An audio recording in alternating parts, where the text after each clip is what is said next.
আল্লাহ নবী সাল্লাল্লাহু আলাইহি ইসলামের যুগ ছিল সোনালী যুগ, তারপরের যুগ ছিল সাহাবাই কেরাম, তাবেঈন ইযম, তাবেঈন, আইম্মায়ে মুজতাহিদিন, মুহাদ্দিসিনদের যুগ। তো ইসলামের সোনালী যুগে সকলেই আল্লাহর বিধান কিতাবুল্লাহ কোরআনকে মেনেছেন। বিশ্বনবী মুহাম্মদ রাসূলুল্লাহ সাল্লাল্লাহু আলাইহি ওয়াসাল্লামের নির্দেশিত, ব্যাখ্যাকৃত, প্রদর্শিত পথে। আর তাই তো তারা সোনালী যুগের সোনার মানুষ হওয়ার সুখ্যাতি অর্জন করেছিলেন। আরবের বেদুইন ছিলেন, যাযাবর ছিলেন, কিন্তু লা ইলাহা ইল্লাল্লাহ এই কালিমার ছায়াতলে এসে বিশ্বনবী সাল্লাল্লাহু আলাইহি ইসলামের পাঠশালায় শিক্ষা গ্রহণ করে এমন পণ্ডিত হলেন, এমন সুখ্যাতি অর্জন করলেন যে যাদের নাম নিতে গিয়েই স্বয়ং আল্লাহই তাদের প্রশংসা করে বলছেন রাদিয়াল্লাহু আনহুম ওয়া রাদু আন যালিকা লিমান খাশিয়া রাব্বাহ। ঠিক আমাদেরকেও এটা একটা গুরুত্বপূর্ণ দিক হয়ে গেছে, যাদের নাম নিয়ে আমরা বলবো রাদিয়াল্লাহু আনহু, তার প্রতি আল্লাহ সন্তুষ্ট হন, এই দোয়া পাঠ করা। তো আমি যে বলতেছিলাম যে এই সাহাবায়ে কেরাম পরবর্তী তাবেঈন ইযম তারা সকলেই কোরআন ও সুন্নাহের মর্মমূলে একীভূত ছিলেন। তাদের মধ্যে কোনো প্রকার দল মত ছিল না, উপদল ছিল না, শাখা প্রশাখা ছিল না। তারা সবাই ছিলেন মুসলিম, কোরআন ও সুন্নাহের নিঃস্বার্থ অনুসারী মুসলিম, কোনো শর্ত সাপেক্ষ নয়। পরবর্তীতে যখন মুসলিমদের ভিতরে আপনার ফিকহি মাসআলায় বিভক্তি দেখা দিল, তখন কিছু লোক একজন আলেমের অনুসারী হয়ে গেল, আরো কিছু আলেমের অনুসারী হয়ে গেল। এভাবে আলেমদের অনুসারী হওয়ার প্রবণতা বেড়ে গেল। এখন আপনার প্রশ্ন, আপনি আমি যে আদিষ্ট হয়েছি আল্লাহর আনুগত্য করতে, রাসূলের আনুগত্য করতে, এক্ষেত্রে আমরা ওই ব্যক্তি বিশেষের আনুগত্য কি করব, না আল্লাহ রাসূলের আনুগত্যকে সর্বোচ্চ অগ্রাধিকার দেব?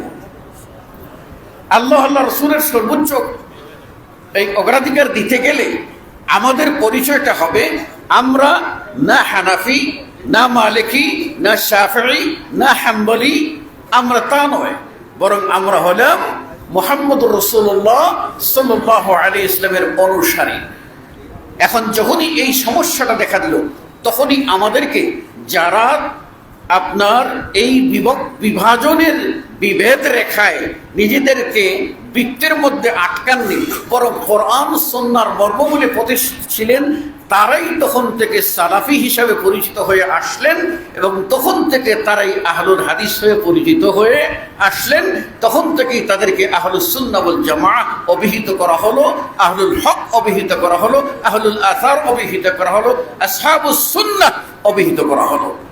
পরবর্তীতে যখন আপনার সুফিজমের আবির্ভাব ঘটে এবং একদল পরবর্তীতে শিয়া সুন্নির বিভাজন যখন হয়, তখনও যারা হকের উপরে অবিচল থেকেছেন তারা ওই বিভক্তির ভেড়াজালে আবেষ্টিত থাকেন নাই, বরং তারা তখনও নিজেকে মাথা উঁচু করে বলেছেন আতিউ আল্লাহ ও আতিউ রাসূল, এই ফর্মুলার উপরে আমরা থাকবো।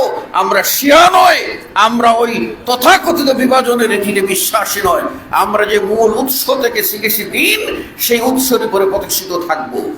পরবর্তীতে যখন তাদের মধ্যে আসলো সুফিজম, একদল এসে আল্লাহকে খুঁজলো সন্ন্যাসী হয়ে, বৈরাগী হয়ে। এই সুফিজমের পীরতন্ত্রের এই ভেদ রেখা যখন শুরু হলো, এই সময় মুসলিমরা কি করবে? তারা কি নিজেদেরকে বলবে যে আমরা এই নকশবন্দিয়া মুসলিম, আমরা কি কাদেরিয়া মুসলিম, আমরা চিশতিয়া মুসলিম, না আমরা ইয়ামানপন্থী, না আমরা ইরাকপন্থী, কোন পন্থী মুসলিম? না, সকল প্রকার ভেদাভেদের ঊর্ধ্বে উঠে কোরআন ও সুন্নাহের নিঃশর্ত অনুসারীরা তারা নিজেরাই নিজেদের পরিচয় জানান দিয়ে বললেন আমরা হলাম আহলুল হাদিস, আমরা হলাম কোরআন ও সুন্নাহের অতন্ত্র পরে, আমরা কোনো বিভাজনকে মানি না। এভাবে কালক্রমে মুসলিমদের ভিতরে যখন রাজনৈতিক বিভাজন দেখা দিল, সে সময়ও এই বিভাজনকে কেন্দ্র করে যে বিভক্তি দেখা দিল, আহলে হাদিসরা তাদের সেই মূলনীতির উপরে প্রতিষ্ঠিত থেকে তারা নিজেদের পরিচয় দিলেন যে আমরা আহলুল হাদিস। কাজেই যখন আপনার মিশ্র জিনিসের আসবে, ভেজাল যখন ঢুকবে, তখন আপনাকে খাঁটি বলতে হবে। আপনারা ভেজাল সমাজ থেকে উঠাই দেন, আমরাও এই খাঁটি শব্দটা উঠাই দিয়া আমরা একেবারে হয়ে যাবো, বলবো আমরা মুসলিম। আমরা এই জন্য আহলুল হাদিস বলি যে আপনার ওর ভিতরে ঢুকিয়েছেন বিভিন্ন মতবাদ, বিভিন্ন ফেরকা, সে কারণেই এই জগাখিচুড়ি হয়েছে। এই জগাখিচুড়ি থেকে মুক্ত হয়ে এক কথায় আমার পরিচয় দেব, আমি ওই জগাখিচুড়ির ভিতরে নাই, আমি ওই মূল উৎস কিতাবুল্লাহ ও সুন্নাত রাসূলের অনুসারী। আমি হলাম আহলুল হাদিস, আমি হলাম আসহাবুল হাদিস। কোরআন ও সুন্নাহকে সর্বোচ্চ অগ্রাধিকার দিয়ে থাকি। শুধু মণ্ডলী, এই ধারাবাহিকতায় আমাদের এই ভারত উপমহাদেশে কোরআন সুন্নাহর নিঃশর্ত অনুসারীগণ আহলুল হাদিস নামে পরিচিত হয়ে আসছেন এবং সেই পরিচিতি দিয়ে আসছেন। আহলে হাদিসরা তারা কোনো নির্দিষ্ট মাযহাবের দণ্ডির ভিতরে তারা আবদ্ধ নন, সকল যুগের সকল আলেমকে শ্রদ্ধার সাথে বিবেচনা করেন এবং যার কথা কোরআন ও সুন্নাহর অনুকূলে হয় তার কথাকেই তারা অগ্রাধিকার দেন, যার কথা কোরআনের বিপরীত হয় তার কথা রেখে দেন, কিন্তু তাকে কোনো আলেমকে অসম্মান করেন না। শুনে রাখবেন, বাংলাদেশে সেই ভারতবর্ষের ধারাবাহিকতায় এই আহলে হাদিসরা একটি সংগঠনের ভিতরে 1906 সাল থেকে সংগঠিত হয়েছিল, তা হলো জমিয়তে আহলে হাদিস। এবং 1946 সালে এসে এটা আবার হয়ে যায় নিখিল বঙ্গ আসাম জমিয়তে আহলে হাদিস। স্বাধীনতা উত্তর সেটা হয়ে যায় পূর্ব পাকিস্তান জমিয়তে আহলে হাদিস। 47-এর পর আবার যখন 71-এর পরে লাল সবুজের পতাকা খচিত এই বাংলাদেশের অভ্যুদয় ঘটে, তখন সেখান থেকে পূর্ব পাকিস্তান শব্দটি ডিলিট করে দিয়ে যুক্ত হয় সগৌরবে বাংলাদেশ জমিয়তে আহলে হাদিস। এই ঐতিহ্য নিয়ে বাংলাদেশ জমিয়তে আহলে হাদিস বাংলার বুকে কাজ করে যাচ্ছে। তার দিকপাল হিসেবে দায়িত্ব পালন করছেন বর্তমান মাননীয় সভাপতি প্রফেসর ডক্টর আব্দুল্লাহ ফারুক সরফি এবং সেক্রেটারির দায়িত্ব পালন করছেন ডক্টর মোহাম্মদ শহীদুল্লাহ খান মাদানী। আমরা অধমেরা আছি, একসাথে সকলেই মিলে কোরআন ও সুন্নাহের বাণীকে সর্বত্র পৌঁছে দেই। সকল প্রকার বৈষম্যের ঊর্ধ্বে উঠে আমরা মানুষের সেবা করি, কল্যাণের পথে এগিয়ে আসি।